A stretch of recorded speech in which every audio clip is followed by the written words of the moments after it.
আসসালামু আলাইকুম এভরিওয়ান। আজকে আমি ফ্রাইড রাইস রান্না করব, তো ভাবছি আপনাদেরকেও শেয়ার করি। এখানে গাজর নিয়েছি, মটরশুঁটি নিয়েছি, পেঁয়াজের ফুলকা নিয়েছি, ফুলকপি নিয়েছি আর নিয়েছি ক্যাপসিকাম।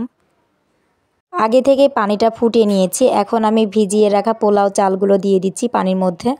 আর ভাতটা ঝরঝরা করার জন্য একটু বেশি করে পানি দিয়েছি, কারণ ফ্রাইড রাইস ঝরঝরা না হলে খেতে ভালো লাগে না। ভাতটা ঝরঝরা হওয়ার জন্য তেল দিয়ে দিলাম সামান্য একটু, আর দিয়ে দিলাম স্বাদ মতো লবণ।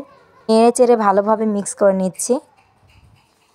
ভাতটা কিন্তু হয়ে গেছে, আর ভাতটা একটু শক্ত শক্ত রাখতে হবে। এখন আমি নামিয়ে নেব। ভাতটা কিন্তু নেটের কোনো জালিতে ঢেলে ভালোভাবে ঝরঝরা করে নিতে হবে।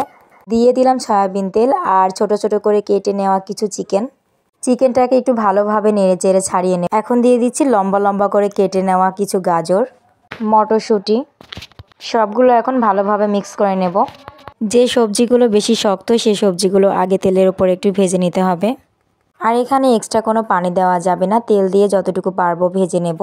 এখন দিয়ে দিচ্ছি ছোট ছোট করে কেটে নেওয়া ফুলকপি, এটাকেও ভালোভাবে নেড়েচেড়ে মিক্স করে নেব।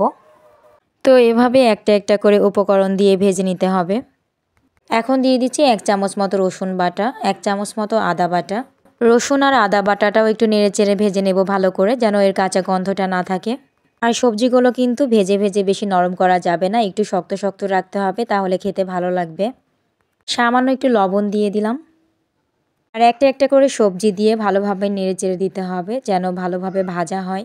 এখন দিয়ে দিচ্ছি পেঁয়াজের ফুলকা, ক্যাপসিকাম। এই দুইটা নরম, তাই লাস্টে দিয়ে দিলাম। আবারও ভালোভাবে নেড়েচেড়ে সব মিক্স করে নেব।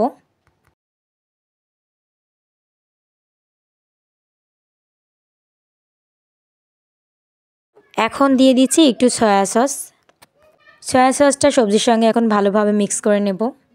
আর ফ্রাইড রাইসে যে সবজিগুলো আমি দিচ্ছি, এই সবজিগুলো যে দেওয়া লাগবে এমন কোনো কথা না। আপনারা চাইলে আপনাদের পছন্দ মতো সবজি দিতে পারেন, তবে এই সবজিগুলো দিলে ফ্রাইড রাইসটা খেতে ভালো লাগে বেশি।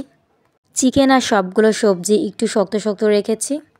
এখন সবজিগুলোর মধ্যে ঢেলে দেব আগে থেকেই রান্না করা ভাতগুলো একবারে ঢেলে দিলে বেশি নাড়াচাড়া যাবে না, তাই এভাবে অল্প অল্প করে ভাত দিয়ে ভালোভাবে মিক্স করে নিতে হবে। এভাবে আস্তে আস্তে নেড়ে চেড়ে সবগুলো মিক্স করে নেব। তবে বেশি জোরে জোরে নাড়াচাড়া যাবে না, ঘেটে যেতে পারে। এভাবে আস্তে আস্তে ভালোভাবে মিক্স করে নিতে হবে।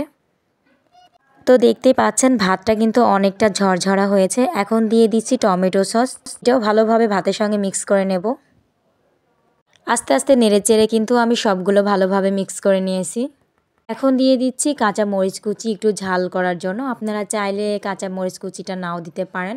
আর এখানে আমি ডিম ভাজিটা দেইনি, কারণ চিকেন দিয়েছি। আপনারা চাইলে এখানে ডিমটা ভেজে দিতে পারেন। তো হয়ে গেল খুব স্বাদের ফ্রাইড রাইস।